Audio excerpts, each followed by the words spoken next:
Alle vuosi sitten tässä ihmeteltiin vielä monttua, mutta nyt kannattaa jo muuttolaatikoita sisään. Tämä kohdehan toteutettiin 9 kuukaudessa ja KVR-urakkana, jo on todella hyvä esimerkki meidän teollisen rakentamisen osaamisesta.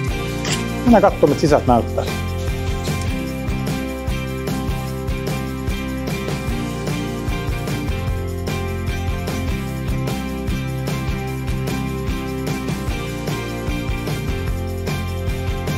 Nyt ollaan siis Myyrijokin parhaalla paikalla. Kaikki palvelut ja juna-asemat ihan tuossa vieressä.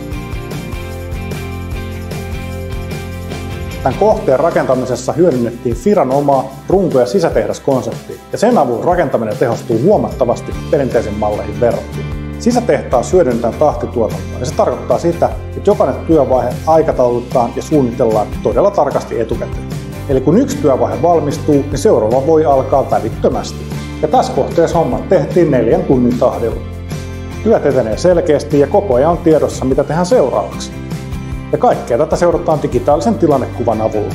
Kun kaikki vaiheet on tarkkaan suunniteltuja ja toistuvia, niin se näkyy myös rakentamisen laadussa ja virheettömyydessä. Ja tämä mallihan ei perustu mikään yhteen kikkaan, vaan siihen, että ajatellaan koko rakentamisen malli ihan uusiksi.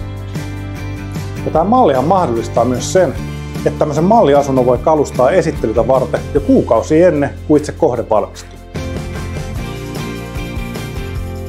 Eikä muuta laatupoikkeus. Kyllä, kerralla valmistuu.